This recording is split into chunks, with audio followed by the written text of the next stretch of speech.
ഹബീബായ സല്ലല്ലാഹു അലൈഹി വസല്ലമ തങ്ങൾ പറഞ്ഞു, ആരെങ്കിലും എല്ലാ രാത്രികളിലും സൂറത്തുൽ വാഖിഅ പാരായണം ചെയ്താൽ അവനൊരു കാലത്തും ദാരിദ്ര്യം പിടിപെടുകയില്ല. നബി സല്ലല്ലാഹു അലൈഹി വസല്ലമ തങ്ങൾ പറഞ്ഞു, നിങ്ങൾ മക്കൾക്ക് സൂറത്തുൽ വാഖിഅ പഠിപ്പിക്കുക, ഐശ്വര്യത്തിൻ്റെ സൂറത്താണത്.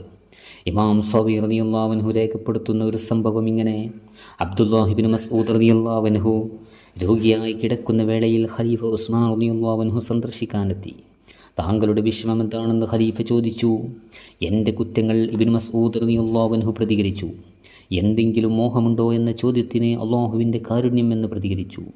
ഒരു ഡോക്ടറെ വിളിക്കട്ടെ എന്ന് ഖലീഫ ചോദിച്ചപ്പോൾ ഇബ്നു മസ്ഊദ് റളിയല്ലാഹു അൻഹുവിൻ്റെ പ്രതികരണം, വേണ്ട, ഡോക്ടർ തന്നെയാണ് രോഗം തന്നത്, അതായത് അല്ലാഹു സുബ്ഹാനഹു വ തആല തന്നെയാണ് എനിക്ക് രോഗം തന്നത്.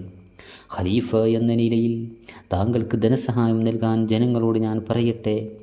വേണ്ട, എനിക്കാവശ്യമില്ല, മരണശേഷം പെൺമക്കൾക്ക് ഉപകരിക്കുമല്ലോ എന്ന് ഖലീഫ പറഞ്ഞപ്പോൾ ഇബ്നു മസ്ഊദ് റളിയല്ലാഹു അൻഹു ചോദിച്ചു, ഞാൻ മരിച്ചാൽ എൻ്റെ മക്കൾ ദാരിദ്ര്യത്തിലാകുമെന്നാണോ താങ്കൾ പറയുന്നത്?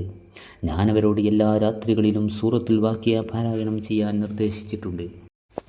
എല്ലാ രാത്രികളിലും പ്രസ്തുത സൂറത്ത് ഓതുന്നവർക്ക് ഒരിക്കലും ദാരിദ്ര്യം ബാധിക്കുകയില്ലെന്ന് നബി സല്ലല്ലാഹു അലൈഹി വസല്ലമ തങ്ങൾ പ്രസ്താവിച്ചത് ഞാൻ കേട്ടിട്ടുണ്ട്. പിന്നെ എന്തിന് ഞാൻ ഭയപ്പെടണം? നബി സല്ലല്ലാഹു അലൈഹി വസല്ലമ തങ്ങൾ പറഞ്ഞു, ആരെങ്കിലും വീട്ടിൽ പ്രവേശിക്കുമ്പോൾ സൂറത്തുൽ ഇഖ്ലാസ് പാരായണം ചെയ്താൽ അത് ദാരിദ്ര്യത്തെ ഇല്ലായ്മ ചെയ്യും. നബി സല്ലല്ലാഹു അലൈഹി വസല്ലമ തങ്ങളുടെ സവിധത്തിലേക്ക് ഒരിക്കൽ സുഹാബി വന്ന് പറഞ്ഞു, നബിയെ, ദാരിദ്ര്യം മൂലം വലിയ വിഷമം അനുഭവിച്ചിരിക്കുന്നു, ഞാൻ പരിഹാരം കാണിച്ചു തരാം. നബി സല്ലല്ലാഹു അലൈഹി വസല്ലമ തങ്ങൾ പറഞ്ഞു, സൂറത്തുൽ ഇഖ്ലാസ് പാരായണം ചെയ്യുക. ഈ ഉപദേശം സ്വീകരിച്ച് പ്രവർത്തിച്ചപ്പോൾ അദ്ദേഹത്തിൻ്റെ ദാരിദ്ര്യം ഇല്ലാതെയായി.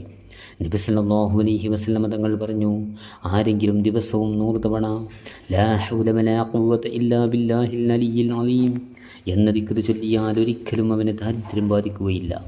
അലി റളിയല്ലാഹു അൻഹു പ്രസ്താവിച്ചു, ഒരിക്കൽ നബി സല്ലല്ലാഹു അലൈഹി വസല്ലമ തങ്ങൾ എന്നോട് ചോദിച്ചു, അലി, ഏത് പ്രതിസന്ധികളിലും നിനക്ക് ആശ്വാസം പകരുന്ന ചില വചനങ്ങൾ ഞാൻ പഠിപ്പിച്ചു തരട്ടെയോ? അതേ എന്ന് ഞാൻ മറുപടി പറഞ്ഞു. ഏത് പ്രയാസത്തിലകപ്പെട്ടാലും ബിസ്മി വർദ്ധിപ്പിക്കുക. നിശ്ചയം അല്ലാഹു സുബ്ഹാനഹു വ തആല വിഷമങ്ങളിൽ നിന്ന് അല്ലാഹു സുബ്ഹാനഹു വ തആല രക്ഷപ്പെടുത്തും.